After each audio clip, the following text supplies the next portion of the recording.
누가복음 5장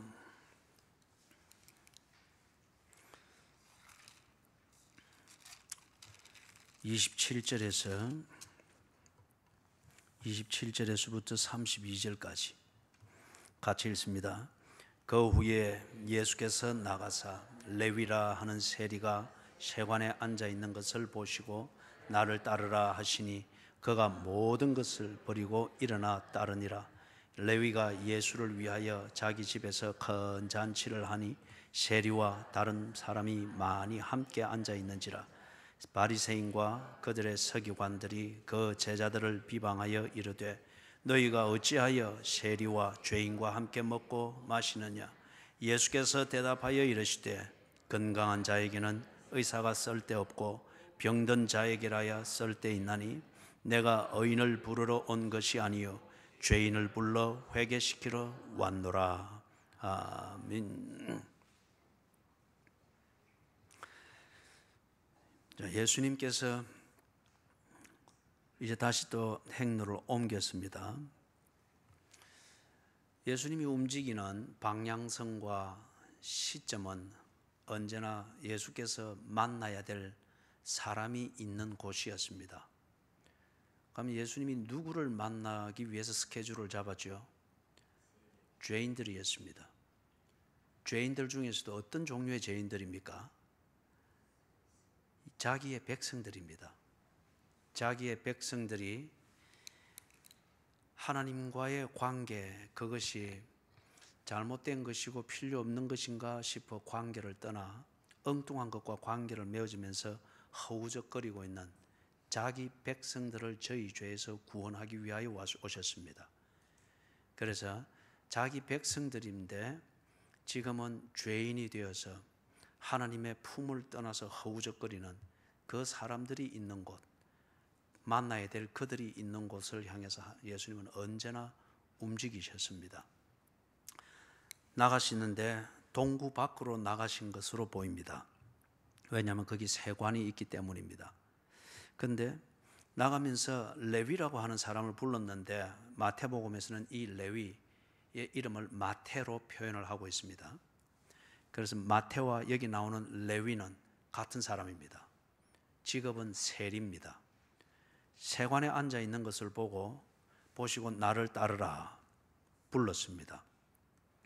자, 사랑하는 여러분, 예수님이 죄인 중에서도 이 시대의 상황에서 세리는 죄인 중에 괴수입니다. 바울의 표현처럼 죄인 중에 괴수입니다. 그래서 탈무드에서도 이 세리들을 가리켜 강도라고 규명을 하고 있습니다. 왜냐하면 이 사회에서는 그 유대인들이 정말 미워하는 사람이 있죠. 그 대상이 이 세리들이었습니다. 왜냐하면 이 세리들이 자기들의 착복을 위하여서 점령국인 로마에 협조를 하는 사람들이었거든요. 그래서 로마는 이 세리들을 이용해서 그들이 원하는 세금을 거두어 드렸습니다.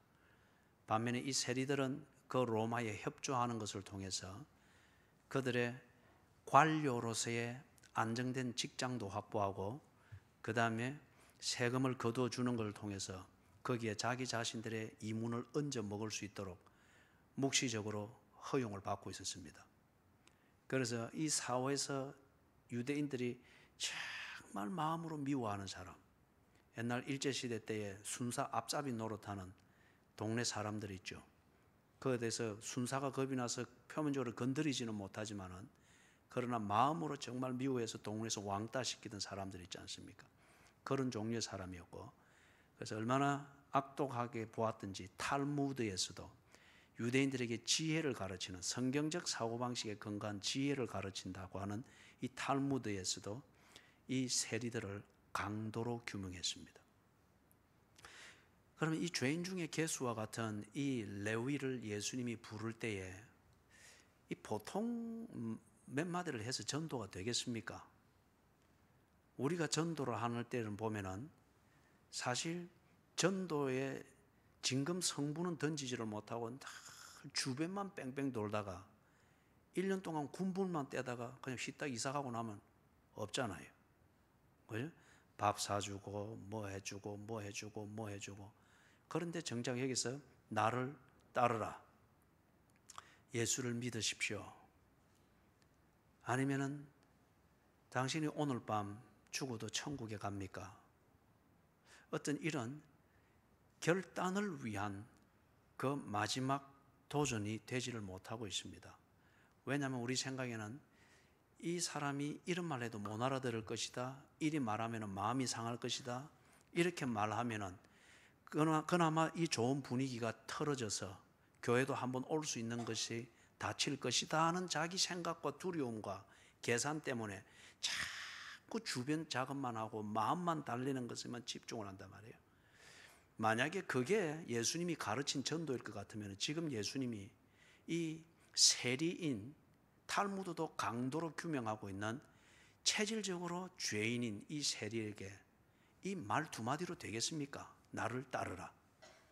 그것도 이 지금 세리가 앉아 있는 것을 보았다 하는 것을 볼 때에 예수님이 이 세관 안으로 들어간 게 아닌 게 분명합니다. 문 밖에 있든지 아니면 문 밖에서도 보이는 자리에 나와 있었습니다. 거기서 앉아 있었습니다. 그러면서 지나가면서 보고 멈춰서서 나를 따르라. 전도가 되겠습니까? 예? 그런데 이 두 마디의 말을 듣고 이 레위가 가타부타 없이 28절에 보니까 그대로 일어나 주를 따릅니다. 우리가 전도에 대해서 생각해 봐야 될 문제가 있습니다. 어떤 면에서 전도는 내 분위기를 가지고 상대방을 내가 원하는 분위기와 수준으로 또는 내가 생각하고 있는 그 길로 들어오도록 설득하는 작업으로 생각을 하는데 그것 때문에 우리가 조심조심 하다가 그냥 죽고 지옥 가고 없는 거죠. 그렇죠? 죽고 지옥 가고 없는 거죠. 그래서 전도는 내 분위기와 상대방이 가지고 있는 분위기 사이에서 싸움이 아닌 게 분명합니다. 그런 걸 고려해야 될 때가 있지만 그거는 바로 이 나를 따르라. 마지막 결단을 촉구하는 이 문제를 위해서 도움이 된다면 그리해야 됩니다.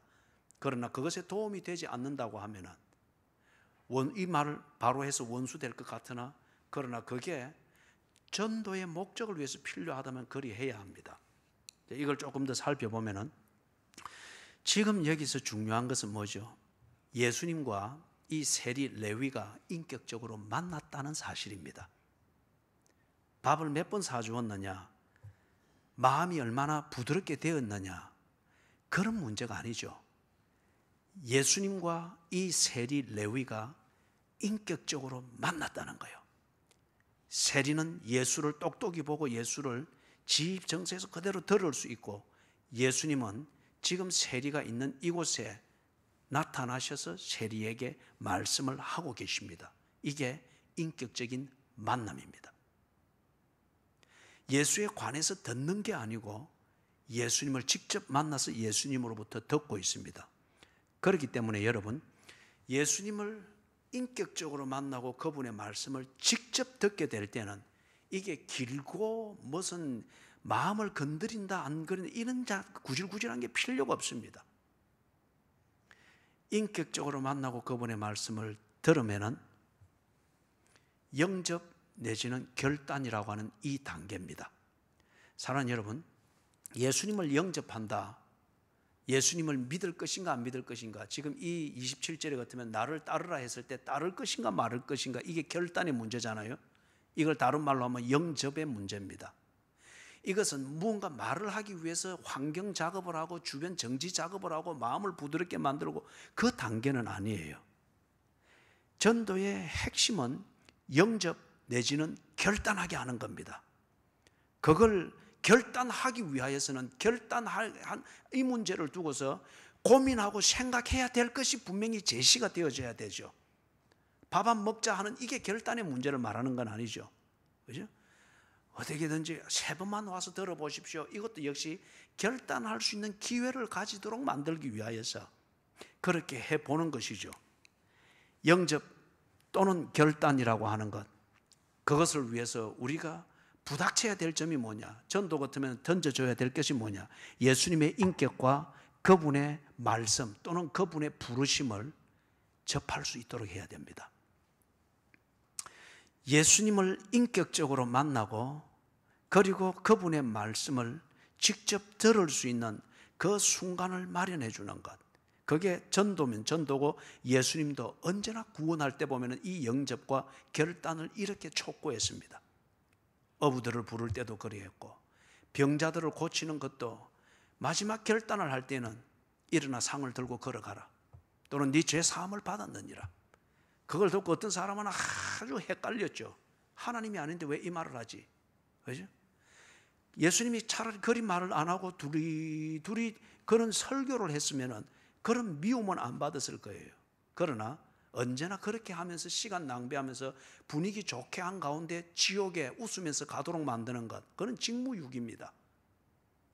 예수님께서 그것 때문에 미움받아 십자가에 못 박혀 죽는 대가를 치루었으나 결단을 해야 될, 그 분명히 믿어야 될 그 결정적인 순간과 그 결정적인 진리를 던짐에 있어서 예수님은 망설임이 없었습니다. 나를 따르라. 그렇기 때문에 이 말은 설득이 아닙니다. 그리고 이것은 회유, 아니면은 의기투합에서 맺어지는 동맹, 아니면은 잠시 분위기가 같든지 우선 현실적인 이해관계가 있기 때문에 같이 뭉쳐있는 그런 동거, 그런 게 아닙니다. 이런 상태를 말하는 게 아니죠. 예수님께서 자기 백성을 구하실 때에 우리가 복음서에 보면 그분의 행적에 이게 많이 나옵니다. 기적을 베푸는 사건들이 많이 나오고, 또는 설명을 하는 경우도 많이 있습니다. 아니면 사람들로 하여금 경험하게 합니다. 또는 주변 환경을 가지고서 경험을 하게 하고 다른 사람들이 간증을 하는 것을 듣는 이런 것들도 있습니다. 그런데 이 모든 것들이 필요한 이유는 영접과 결단을 위해서 주의 첩경을 준비하는 그 기능입니다. 세례요한이 왜 왔다고 그랬죠? 주의 첩경을 예배하러 왔다고 했습니다. 이 말은 주의 첩경을 예배한다, 사람들이 유대교에 의해서 많이 듣고 그것만 보아오다 보니까 복음은 이런 모양이다 하고 다 선입관이 져 있는 거예요. 우리 시대로 말하는 것 같으면은 교회는 언제나 좋은 말만 하고 분위기를 좋게 하고 사람들이 원하는 대로 그렇게 예배도 드리고, 그래서 언제나 원하는 웃음을 만들어주는 것이 교회다라고 생각을 하면서 들어와서 그게 안 될 때에 막 털어져 버리는 거예요. 그게 그렇지 않다라고 하는 것을 말해주는 것, 예수를 바로 볼 수 있도록 그렇게 예배를 드리며 그렇게 하고자 하는 게 설교이며, 설교는 성경을 해석하는 것이라고 하는 것을 말을 해주고 그것을 교정을 할 수 있도록 해주는 것이 주의 첩경을 예배하는 겁니다. 복음을 바로 알고 복음이 바로 이렇게 선포되는 것이라고 하는 것을 기분에 맞든지 안 맞든지 그것은 알아야 되는 거예요. 세례요한이 이걸 하러 온 거예요. 그렇기 때문에 뒤틀어진 복음을 가지고 있고 자기 중심성에 하나님의 은혜와 사랑을 그렇게 기대하고 길들여져 있는 이 유대인들이 그게 아니고 주님은 이런 분이고 복음은 이런 것이고 이렇게 설교를 드려야 되고 이렇게 예배하는 자를 하나님이 찾으신다고 하는 것을 말할 때에 이 유대인들이 확 뒤집어졌어요. 그를 빌립 왕의 손을 빌어서 죽여버렸잖아요. 주의 첩경을 예비한다. 예수님께서 임하신 하나님의 나라를 똑바로 볼 수 있도록 하기 위하여서 때로 기적이라는 사건을 일으키고, 때로 기적을 경험한 사람들의 간증을 들으면서 관심을 가지게 만들고, 때로 긴 산상 설교처럼 설교를 통하여서 예수님에 대해서 관심과 새로운 각도에서 보도록 만들고, 그러면서 영접과 결단을 하게 하신 거예요. 나를 따르라. 이게 없었다고 하면은, 나를 따르라 이게 없었다고 하면은 예수님은 한 분위기 좋은 종교를 만드는 교주에 지나지 아니했을 겁니다. 그리고 누구도 예수를 통해서 구원받는 자는 없었을 겁니다. 사복음서가 이렇게 길게 기록돼서 예수님의 생애와 하신 일의 여러 가지 면들을 우리에게 말씀하는 것은 자기 백성을 저희 죄에서 구원하러 오신 예수님의 이 결정적인 사역, 이 결단을 위하여 복음을 제시하는 이것을 보여주기 위해서입니다.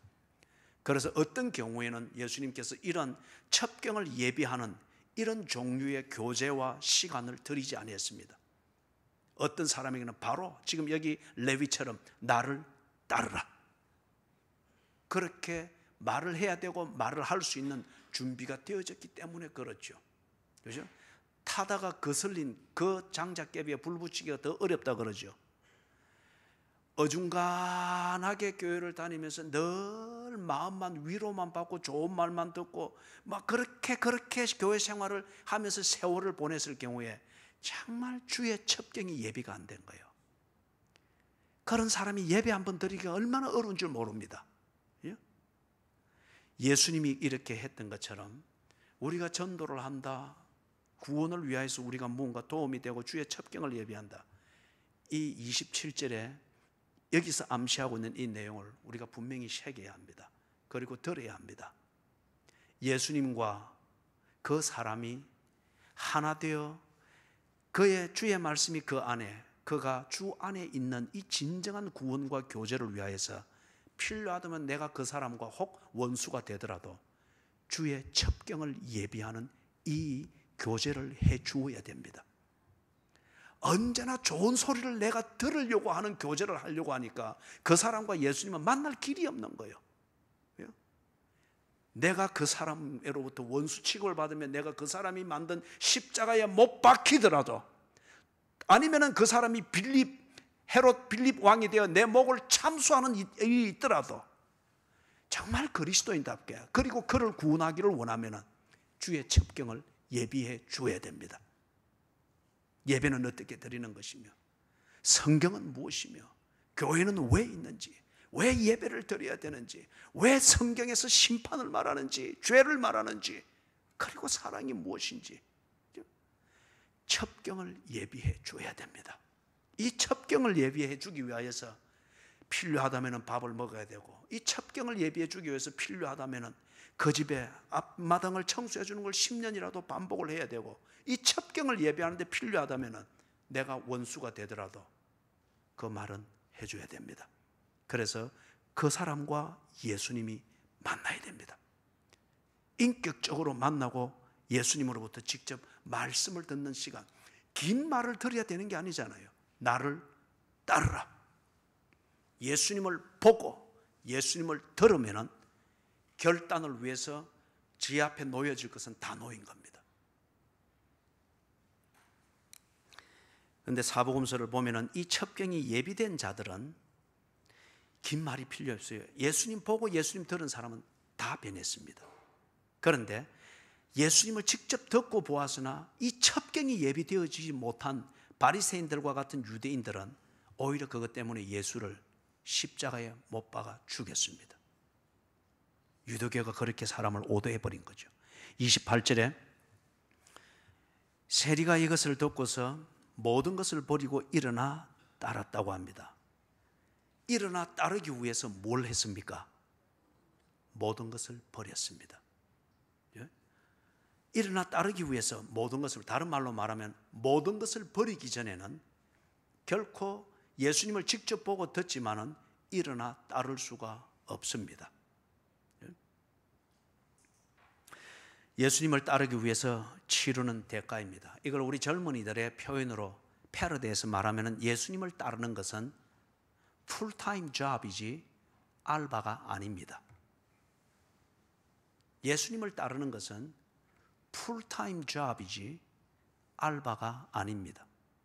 내 하고 싶으면 하고 말면은 말고, 어느 등대콜 개인 택시 모는 기사처럼, 그죠? 하고 싶으면 나가고 안 하고 싶으면 안 나가고, 그게 아니고 예수를 따르는 것은 풀타임 잡입니다. 자, 그러면 레위의 경우에 어떻게 했죠? 세리라는 이 직업은 경제적으로 볼 때에 큰 재물을 모을 수 있는 그런 면에서는 아주 좋은 직업입니다. 큰 재물을 모아서, 그렇기 때문에 삭개오도 세리 출신이잖아요. 그래서 회개할 때 어떻게 했습니까? 내가 네 것을 토색한 게 있으면은, 토색한 게 있으면은 아니고 토색했어요. 사기쳤어요. 그래서 유대인의 율법을 따라서, 관례를 따라서 어떻게 갚겠다고요? 4배나 갚겠나이다. 유대인의 법이었습니다. 로마의 법을 빌어서 유대인들을 착취해 먹었는데 나중에 진심으로 회심할 때에 유대인의 법을 따라서, 율법을 따라서 4배를 갚겠나이다. 그만큼 재산이 많았던 거예요. 그래서 큰 재산을 모으기에 좋은 직업이었습니다. 그 다음에 세리이기 때문에 일단 법으로부터 보호를 받고 관청으로부터 보호를 받는 관료의 애드밴테이지가 있습니다. 그렇기 때문에 여러분, 좋은 직업, 요직일 경우에, 그리고 큰 재산을 모을 수 있는 그러한 아주 황금알과 같은, 황금알을 낳는 거위와 같은 이런 직업일 경우에 한 번 사직하면은 그 자리로 복귀하는 것은 거의 불가능합니다. 그런데 일용직일 경우는 전혀 다르죠. 싫으면 그만뒀다가 또 하면 또 뭐 가면 그 일은 언제든지 있는 거니까요. 그렇기 때문에 어부 출신인 베드로, 야고보, 요한은 예수님이 십자가에 못 박히고 난 다음에 어떻게 했습니까? 나 고기 잡으러 갈란다 하고 갔잖아요. 그거는 언제 가도 있는 직업입니다. 그런데 이 지금 레위가 그 모든 것을 버렸다고 하는 자기의 직업까지를 정리하는 이것은 한번 버리면 끝입니다. 가보니 아니네. 다시 돌아가서 없습니다. 이 자리는. 예? 더러운 직업이지만은 많은 재산을 모을 수 있고 우선 권력으로부터 보호를 받는 관료이기 때문에 사람들이 이것을 탐을 냅니다. 굉장히 경쟁력이 큽니다. 그렇기 때문에 레위가 예수님을 따르기 위하여서 모든 것을 버리는 것, 다시 말해서 이 직업을 버리는 것, 그것은 한 번이자 마지막 헌신입니다. 예수를 따르기 위하여서 모든 것을 버리는 것은 이런 것입니다. 젊은이들 표현으로 알바가 아닌 겁니다. 해보고 아니면은 다시 뭘 해보고 뭐 이런 게 될 수가 없는 거예요. 예수를 따르는 것은 모든 것을 버리는 것입니다. 돌아올 수 없는 강을 건너는 것과 같은 겁니다. 29절에 이러고 난 다음에 레위가 예수님을 위해서 자기 집에서 큰 잔치를 베풀었다고 합니다. 이걸 보면서 여러분 뭘 느낍니까? 이 레위는 마지못해서 예수를 따르는 그런 행동이 아니었습니다. 아니면 벌 받을 것이 두려워서 지금 꼭 집어서 따라오라 하는데 안 가면 벌 받을 것 같아서 꾸역꾸역 따라가는 어떤 그러한 행동도 아닙니다. 아니면 내가 기대하는 것을 얻기 위하여서 좀 남다른 헌신을 해보는 종교적 행동도 아닙니다. 예수님을 위하여서 자기 집에서 큰 잔치를 베풀었다. 이거는 어떤 경우에 이렇게 할 수 있을까요? 레위는 예수님을 따르기를 한 것이 너무 잘했다고 생각이 드는 거예요. 그것도 예수님을 따르기 위해서 모든 것을 버린 자신의 결정이 너무 잘했고 너무 자랑스럽고 지나고 보니까 이게 너무 잘 된 거예요. 경제적으로 보든지 사회적으로 볼 때는 이제는 관료로서의 어떤 그런 권위와 법으로부터 보호받는 것도 잃었으니까 돌질을 당할 수도 있단 말이에요. 유대인들이 믿는 것은 로마 황제의 법보다도, 그거는 앞에서 겁내는 척 해주지 정말 그들이 마음으로 믿는 것은 탈무드입니다. 그래서 로마의 법은 관료로서 보호를 해주지만 그들이 마음으로 믿고 영혼으로 믿고 있는 탈무드는 강도로 규명하고 있는 이 레위가 로마의 법으로부터 벗어난 은퇴를 했을 때에 보복을 안 하겠어요. 그럼에도 불구하고 모든 것을 버리고 주를 따른 자신의 결정, 이것에 대해서 그 영혼은 기쁨이 있습니다. 너무도 잘했다는 이 기쁨이 있고 거룩한 의미에서 자랑스럽습니다. 그래서 좋으신 예수, 복된 예수, 그 예수님을 자기 집에 모셔서 큰 잔치를 베풀었다. 큰 잔치를 베푸는데 그 내용이 참 재미있습니다. 세리와 다른 사람이 많이 함께 앉아 있는지라. 그런데 그 밑에 가서 보니까 그 많은 사람들은 누굽니까? 죄인이라고 합니다. 세리와 죄인. 그렇다고 하면은 레위가 세리 출신이니까 여기 세리다 하는 것은 자기 동료들이었겠죠. 그죠? 이전 동료들. 그리고 죄인들. 뭐 유유상종이지 않습니까? 그러면 마피아에게는 뭐 검은 돈을 움직이는 그런 조직과 그런 유의 사람들이 고객이고 늘 그런 네트워킹을 이루고 있듯이 말이에요. 그죠?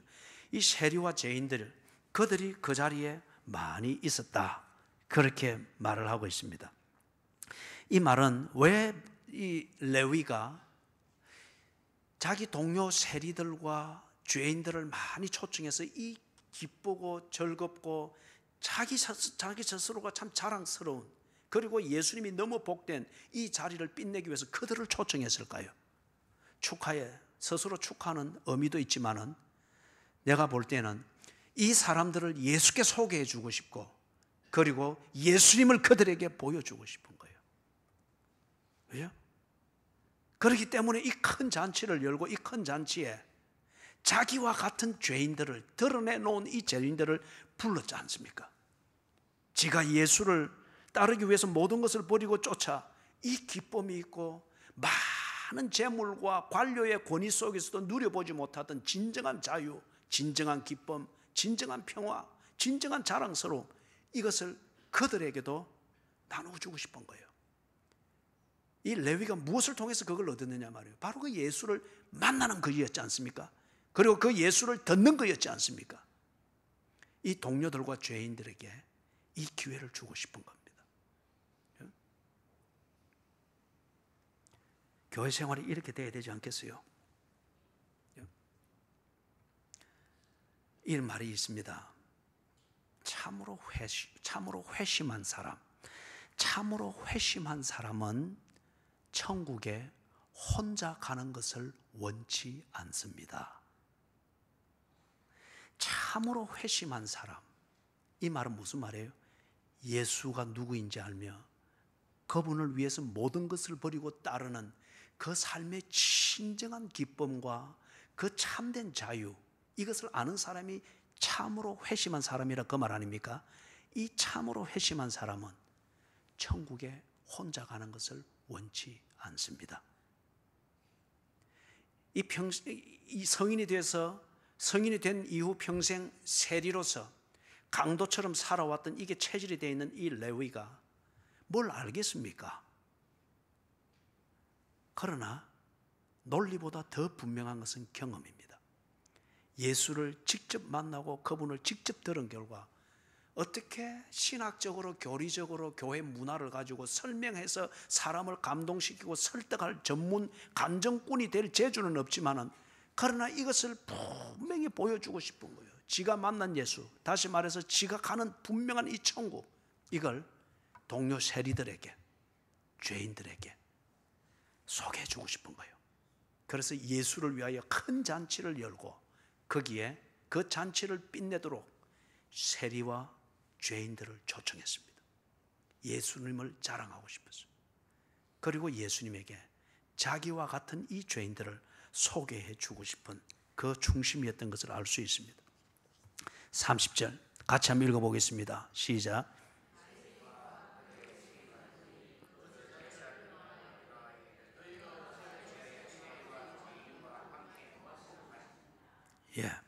바리새인과 그들의 서기관들, 이 사람들이 시비를 걸고 있습니다. 자, 전통에 따르면, 또 율법에 따르면 바리새인과 이 서기관들이 이 세리의 집에, 잔치가 배설되고 있는 이 세리의 집에 함께 있을 수 없습니다. 그렇기 때문에 바리새인과 그들의 서기관들이 지금 예수님의 제자들을 비방하는 것은 잔치하는 현장에서 이 일을 하는 것이 아니고, 잔치를 하니까 둘 중에 하나입니다. 잔치를 하고 죄인들이 왔다 갔다 하고 사람들이 모여 있으니까 문이 개방되어져 있겠죠. 그래서 밖에서 보면서 그 안을 얼마든지 감지할 수가 있습니다. 예수가 그 안에 있다고 하는 것을 알 때에. 그렇게 알고서 그들에게 뒤에 비방을 할 수 있는 것이고, 아니면은 이 사건이 있은 이후 이것에 대해서 어떤 일이 있었다고 하는 소문을 들으면서 그런 다음 예수님의 제자들을 만나서 이것을 비방을 하는 둘 중에 하나의 사건일 수 있습니다. 분명한 것은 바리새인과 그의 서기관들이 잔치하는 이 잔치집 현장에 있는 것은 아닙니다. 율법에 의해서 그렇게 될 수가 없기 때문에 그렇습니다. 자, 그 제자들을 비방한다. 예수님의 제자들이죠. 예수님의 제자들을 비방하는데 비방하는 내용이 무엇인가? 너희가 어찌하여 세리와 죄인과 함께 먹느냐? 이 사건을 두고서 비방을 하고 있는 겁니다. 함께 먹는다고 하는 것은 어느 민족이든지 어느 문화권이든지 동서고금을 막론하고 함께 먹는 것은 프렌드십을 말합니다. 신뢰관계 회복 또는 신뢰를 근거로 한 교제가 회복되어지고 교제를 한다고 하는 그 상징적인 사건이 뭔가 함께 먹는 겁니다. 그래서 우리가 풀기 어려운 문제가 있을 때 식사를 하지 않습니까? 그죠? 그런데 요즘에는 아무 할 이야기도 없는데 막 그저 밥만 먹습니다. 그 밥 먹고 나니까 그냥 입만 쑤시다가 그냥 그렇게 헤어지고 하는 그 싱거운 밥 먹는 게 만연해 있죠. 그래서 동서고금을 막론하고 어느 문화권을 막론하고 먹는다고 하는 것은 뭐냐? 교제입니다. 그렇기 때문에 구약에서도 하나님께 드리는 제사 중에 제사가 몇 가지 있죠. 그 중에서 마지막 순서가 뭔가 하면은 함께 먹는 화목제입니다. 그래서 하나님의 임재를 상징하여서 제사를 집전하였던 제사장이 맞은편에 앉고 제물을 드린 예배자가 또 맞은편에 앉고 제물을 가지고 남겨둔 제물을 가지고 같이 식사하는 것을 통해서 하나님이 당신을 받으셨습니다. 그것을 상징적으로 의미했던 겁니다. 자, 그렇기 때문에 이 바리새인과 서기관, 그들의 서기관들이 예수님과 예수님의 제자들이 세리와 죄인들과 함께 먹었다는 이것을 두고서 비방을 하는 것은 어떤 의미죠? 그러면은 왜 너희들은 의인이라 말하고 의를 말한다고 말하면서 세리와 죄인들과 함께 친구가 되느냐? 함께 먹었다는 이 사실을 두고서 그렇게 의미를 가지고서 비방을 하는 겁니다. 다른 말로 말하면 당신의 선생, 당신들의 랍비 예수는 사람들이 생각하는 의인이 아니라 세리와 죄인들을 지지하는 이상한 사람이구만. 지금 그 비방과 같은 것입니다. 31절입니다. 31절 같이 또 읽겠습니다. 예수께서 대답하여 이르시되 건강한 자에게는 의사가 쓸데없고 병든 자에게라야 쓸데있느니라. 자, 여기서 이 사람들이 예수님의 제자들에게 비방을 하면서 질문을 했습니다. 그런데 지금 대답은 누가 합니까? 왜 예수님이 나서서 대답을 할까요? 간단한 말로 말하면 이 제자들이 시원찮아서 그렇습니다. 시원찮은 제자들이 뭔가 한답시고 어버 하게 되면은 머리만 뜨거워지고 가슴은 냉랭해져 가지고 이 반드시 사고 치거든요. 그렇기 때문에 아직 제자들은 예수님을 따르는 것, 우리말로 말하면 예수를 믿는다고 하는 것의 이 의미를 아직 모르고 있습니다. 예수님이 이 증거로서 뭐냐? 예수님께서 제자들이 기적을 보고 예수님이 행하는 위대한 일들을 보고 막 감동해 있을 때 예수님이 언제나 뭐라 말했습니까? 오늘 네가 본 것을 아무에게도 말하지 마라.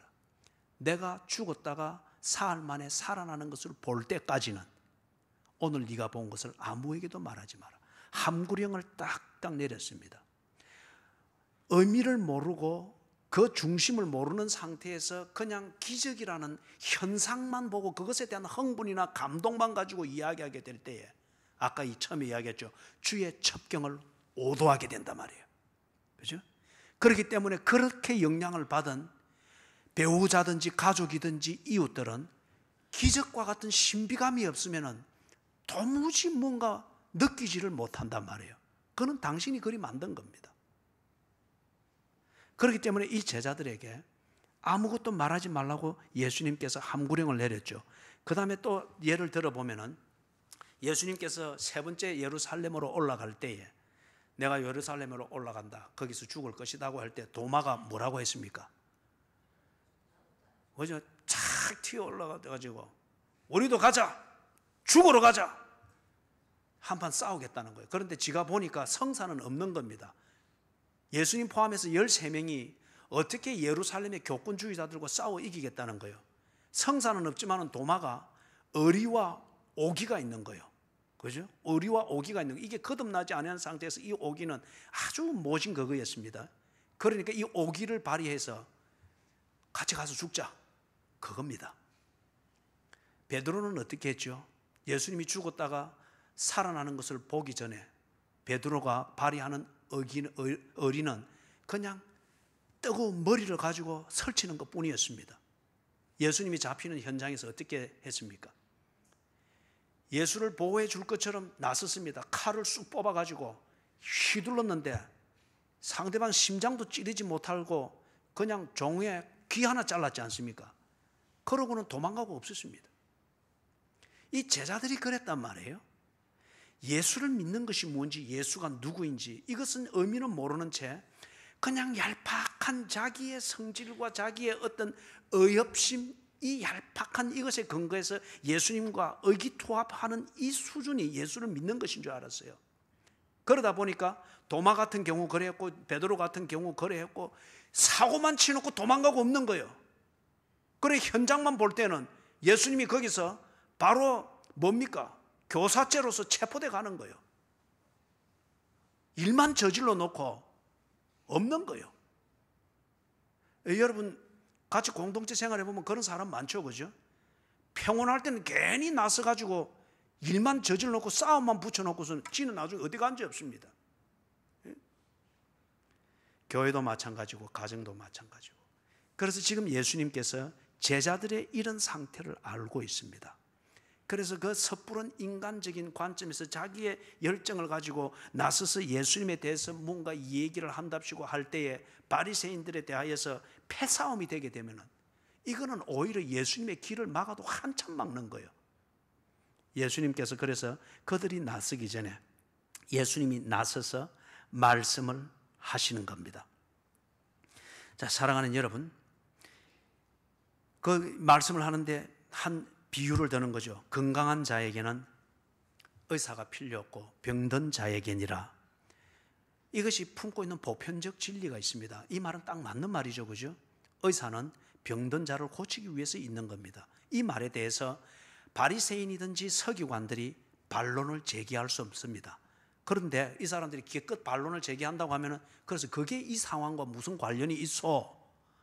그 말이 맞는 말이지만은 예수여, 이 상황과 그게 무슨 관련이 있어? 하고 그 정도의 반문을 할 수가 있겠죠.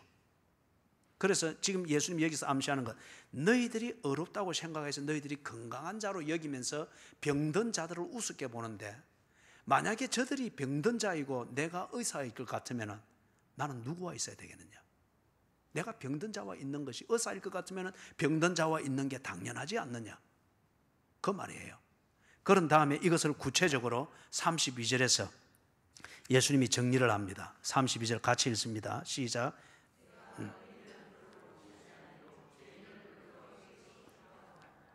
예. 의인을 부르러 온 것이 아니라 죄인을 불러 회개시키기 위하여 왔다고 했습니다. 이 바리새인들, 특별히 이 유대인들은 그 중에서도 유대인들을 가르치는 위치에 있는 이 바리새인들과 서기관들은 자기들을 의인으로 여겼습니다. 언제나 의인으로 여겼습니다. 그리고 동시에 이 세리를 탈무드에서 그렇게 규명하고 있는 것처럼 죄인으로 그렇게 치부를 했습니다. 자, 이 두 가지를 잘 알아두세요.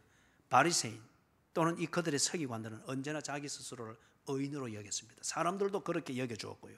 세리는 죄인으로 여겼습니다.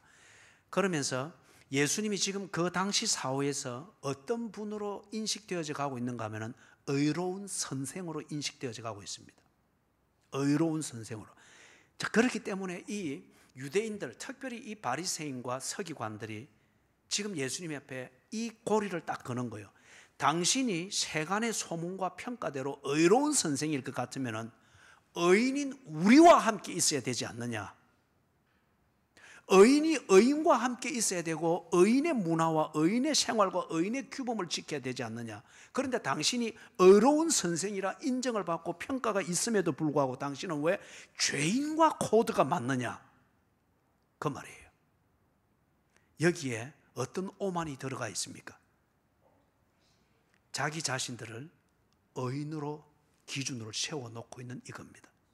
그러면서 우리와 함께 있으면 당신이 의인이고 우리와 함께 있을 수 없을 정도로 코드가 안 맞으면 당신은 죄인입니다. 그렇기 때문에 당신이 의로운 선생이라 인정을 받는 것은 거짓입니다. 지금 이 논조로 가는 거예요. 얼마나 이게 큰 오만이에요. 이게 교회 안에도 많이 있고요, 그리스도인들 가운데에도 많이 있습니다. 예? 성도의 교제라 말하지만은 내 편이 아니고 내하고 코드가 안 맞으면은, 그래서 나와 다른 것은 다 틀린 것으로 보는 이 못된 유대인적 사고방식이 현대 교회에 대단히 많이 있죠. 예? 그래서 이 지금 바리새인과 그들의 서기관들이 이것을 딱 가지고 있는 거예요. 그런데 예수님의 대답의 취지는 뭐냐? 그렇지 않다. 내가 의로운 선생이다, 의로운 선생이다, 그렇게 치자. 그런 것 같으면은 내가 의로운 선생이기 때문에 누구와 있어야 되겠느냐? 의를 몰라서 죄인이 된 그들과 있어야 되지 않느냐? 그 죄인들에게 의를 가르쳐야 되지 않느냐? 그래서 그들로 하여금 죄에서 구원받도록 해야 되지 않느냐? 그래서 의로운 선생은 죄인과 함께 있으며 죄인을 구원하는 이 일을 하는 것이 맞지 않느냐? 그 대답인 거예요. 자, 조금 더 살피면서 정리를 하겠습니다. 죄인을 불러 회개시키러 왔노라. 의인과 함께 있는 그것이 아니라 죄인을 불러 회개시키기 위하여 왔노라. 자, 여러분, 이것은 이렇습니다. 누가 봐도 죄인으로 낙인 찍혀 있는 세리와 죄인들입니다. 여기서 그 사회에서 죄인들이라고 이렇게 부르는 사람들은 창녀들이든지 아니면은 강도들이든지 소문난 도둑들이든지 그런 사람들이에요. 그런데 여기 세리는 구별해서 부르는 것은 이거는 독특한 이 악질 죄인이기 때문에, 그죠? 그래서 세리는 따로 구분해서 부르는 거예요. 그래서 세리와 죄인들이라 그래 하는 거죠. 누가 봐도 죄인으로, 악한 자로, 지옥에 합당한 자로 낙인 찍혀 있는 이 사람들입니다. 그런데 이 세리와 죄인들을 예수님께서 불러 회개하게 하는 것을 보여주시는 거예요. 누가 봐도 죄인입니다. 누가 봐도, 바리새인이 봐도 이 사람들은 죄인이고, 죄인이 이들을 봐도 이들은 죄인입니다. 바로 이 사람들을 예수님께서 불러서 회개케 하는 것을 모든 사람들이, 거기 있는 모든 사람들이 보게 하시는 거예요. 이게 어떤 의미가 있는 거예요? 첫 번째, 죄를 깨닫는 길. 죄를 깨닫는 길은 예수님을 인격적으로 만나고 그분을 영접할 때에 죄를 깨닫게 된다는 거예요. 두 번째는 죄에서부터 구원을 받는 그 길은 예수님의 부르심을 듣고 회개함으로 구원을 받는다는 거예요. 이걸 지금 예수님이 모든 사람들이 보게 하지 않습니까? 네가 봐도 죄인이고, 내가 봐도 죄인이고, 법이 봐도 죄인이고, 사회가 봐도 죄인이고, 같은 죄인이 봐도 죄인인 그 사람들을 예수님께서 나를 따라오라 하니까, 모든 것을 버리고 따라가니까 죄인은 결코 누릴 수 없고 의인만이 누릴 수 있는 하나님 안에서의 진정한 샬롬, 기쁨, 나누어줌, 희생, 의미를 위해서 희생하고자 하는 자유를 누림, 이게 지금 바리새인들 앞에서 펼쳐지고 있지 않느냐 말이에요. 이걸 보면서 그들이 시건이 들어갈 때 뭘 정리를 할 수 있는 거예요? 죄를 깨닫는 것은 율법이 아니구나. 예수님을 만날 때 어둠이 어둠 되는 것은 빛 앞에 설 때지 않습니까? 빛이신 예수 앞에 설 때에, 그분을 들을 때에, 그분을 만날 때에 내가 죄인인 것을 알게 되는구나. 죄로부터 구원을 받는 것은 유대주의자가 되는 것이 아니고 그분을 듣고 그리고 그분을 영접할 때, 그래서 회개할 때 죄에서 구원을 받는구나. 이걸 사람들이 알게 되는 겁니다. 그게 죄인을 불러 회개시키러 왔노라. 그 목적을 지금 이 한 사건을 통해서 보여주는 거죠. 자, 사랑하는 여러분, 바리새인과 서기관들, 이 사람들은 자기 자신들을 의인이라고 생각을 했습니다. 자기 자신을 의인이라고 생각을 하는 것은 두 가지 근거입니다. 하나는 자기 스스로 그리 생각을 하는 거예요. 그들이 신봉하고 있는 율법과 전통에 근거해가지고 거기에 대해서 나는 완벽하다고 생각하고 누구도 자기를 정죄하지 않으니까 자기는 어렵다고 생각을 하는 거예요. 자연스럽게. 두 번째는 모든 사람들이 바리새인과 서기관들을 존경받을 만한 의로운 자로 여겨주고 있었습니다. 그렇기 때문에 문제가 있으면 그들에게 찾아갔고 배울 게 있으면 그들에게 찾아갔습니다. 자기 스스로 의롭게 여기고 모든 사람들이 존경해주고 인정해주니까 자기 스스로를 의롭게 여겼습니다. 그렇기 때문에 나를 따르라는 예수님의 이 복음을 듣기가 어려웠습니다. 그렇기 때문에 죄인을 불러 회개시키러 왔노라 그 예수를 만날 필요를 못 느꼈습니다. 첫째, 나는 죄인이 아니기 때문에 예수는 필요 없다고 생각했고, 둘째, 양심의 가책은 있으나 모든 사람들이 나를 존경해주고 인정해주는 의인으로 여기고 있기 때문에 그것을 벗어버리기가 쉽지 않았습니다. 그래서 그들은 나를 따르라는 예수의 소리를 교조하는 어떤 교주의 소리로 듣든지 아니면 또 다른 이단의 뭔가를 퍼뜨리는 이단자로 보든지, 그래서 언제나 이 사람들은 예수를 만나면 불편했습니다. 예수의 말을 들으면 따질 게 너무 많았습니다. 예수님의 촉구를 들으면 결단을 해야 되는 이 갈등, 거룩한 갈등과 번민이 있기보다는 따질 게 너무 많았습니다. 현대 표현으로 말하면 상처받을 일들만 자꾸 보였던 거죠. 그것은 예수님께서는 결단을 촉구하는 마지막 한마디를 던지는 동시에 이 사람들은 자기들은 의로운 자라고 생각을 했기 때문에 언제나 예수님과 충돌을 일으켰던 겁니다. 마지막으로 정리를 합니다. 예수님께서 하나님 나라가 이 땅에 도래했음을 지금 다니면서 보여주고 있고 사람들로 하여금 생각하도록 만들어줍니다. 지금 여기서는 뭐죠? 앞에서 레위의 입장에서는 죄, 시대의 통념, 그 시대의 가치관을 따라서 맞추어 사는 것이 행복이고 자유고 구원이라고 생각하는 이 세대의 통치 아래 매여서 죄가 죄인 줄 모르고 그게 잘 사는 방식인 줄 알고 체질이 그렇게 몰려가고 있는 그 레위와 같은 죄인들을 구원하러 온 하나님의 나라입니다. 그래서 하나님의 나라, 하나님의 통치가 레위와 같은 이런 사람들을 양산해내는 이 시대의 통념과 그것에 적응을 해서 잘 산다고 여겨지는 이 통념을 그대로 깨부셔버리는 거예요. 나를 따르라. 이것을 통해서 죄의 껍질을 깨버리고 그 사슬을 끊어버리고 그 통치의 세력을 부셔버리는 겁니다. 그래서 레위 같은 사람은 바로 이 하나님의 나라를 경험하면서 그 껍질을 깨고 나왔습니다. 동시에 더 깊이는 뭡니까? 유대인들입니다. 유대주의와 유대주의적 율법 전통, 이것이 그들을 통치하고 있었습니다.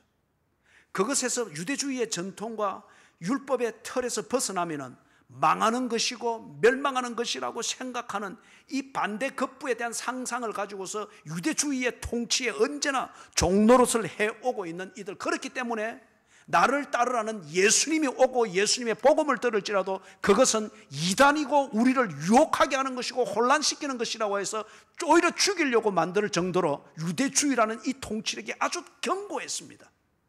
견고했습니다. 예수님께서 이것을 지금 깨부수는 겁니다. 깨부수는 겁니다. 죄인을 불러 회개시키기 위하여 왔노라. 누가 죄인이라는 겁니까? 의인이라 생각하고 있는 네가 철저한 죄인이니라. 네 죄를 알 수 없을 정도로 자기 의에 둘러싸여 있는 네 자신을 보아라는 거예요. 그 자기 의라고 하는 이 철갑 같은, 그래서 그 속에 있는 이 바리새인과 유대인을 통치하고 있는 자기 의라고 하는 이 통치권을 예수께서 하나님의 나라로 깨부수는 거예요. 나를 따르라.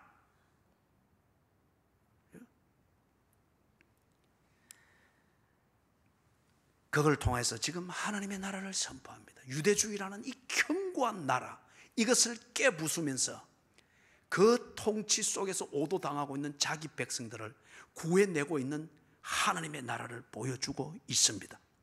사랑하는 여러분, 하나님의 나라는 무엇이냐? 오늘 읽었던 이 본문에서는 죄인을 불러 회개시키는 것입니다. 요한복음 10장 3절 하반절과 4절에 보면 그랬죠. 양은 목자의 음성을 안다고 했습니다. 목자는 양을 안다고 했습니다. 그래서 목자가 양의 이름을 부르면 양은 그 음성을 듣고 그에게로 간다고 했습니다. 그죠? 죄인을 불러 회개시키기 위하여 왔노라.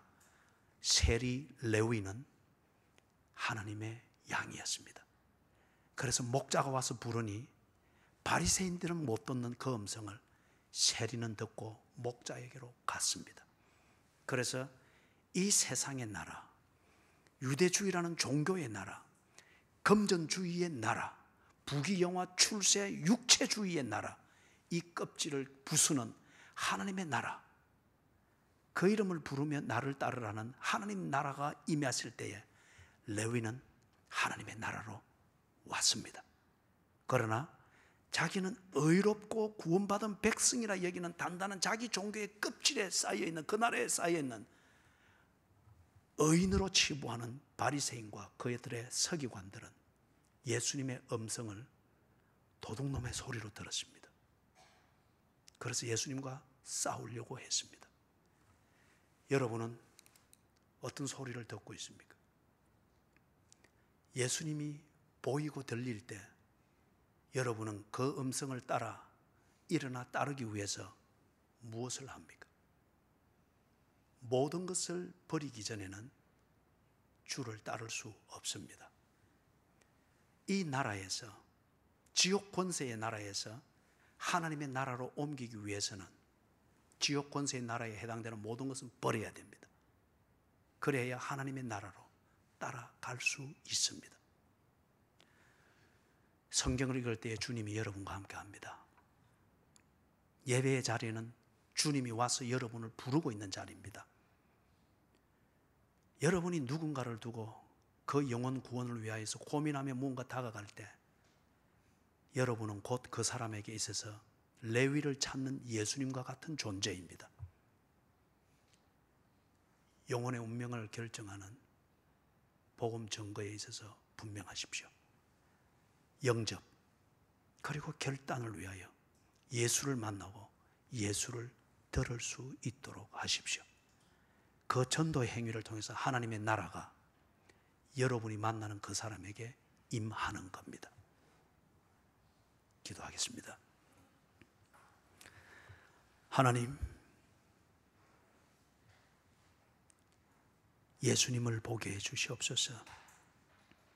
예수님을 듣게 해 주시옵소서. 장황하고 설득적이고 논리적이고 논쟁적이고 감정으로서 분위기를 잡고 그래서 감정의 교감을 만들려고 하는 그러한 설교와 가르침과 전도 행위에 대해서는 우리가 식상해 버렸습니다. 그 모든 것이 필요한 주의 첩경, 이것을 준비하게 해주시고 주의 첩경을 따라 우리에게 오시는 예수님을 보게 해 주시옵소서. 예수님을 만나게 해 주시옵소서. 예수님의 부르는 소리를 듣게 해 주시옵소서. 그리고 주 앞에서 영접과 결단을 하게 해 주시옵소서. 주 예수 그리스도의 은혜와 하나님 아버지의 무한하신 사랑과 성령님의 돌보시며 교통하시는 은혜가 찾아와 나를 따르라 부르시는 주님의 음성을 듣고 모든 것을 버리고 일어나 따르기를 원하는 주의 백성들, 그리고 이 진리를 내 배우자에게, 내 가족에게, 내 이웃에게 가르치고 하나님 나라의 통로가 되기를 위하여 저들을 향하여 나아가는 모든 교인들 머리 위에 지금으로부터 언제나 함께 계실지어다. 아멘.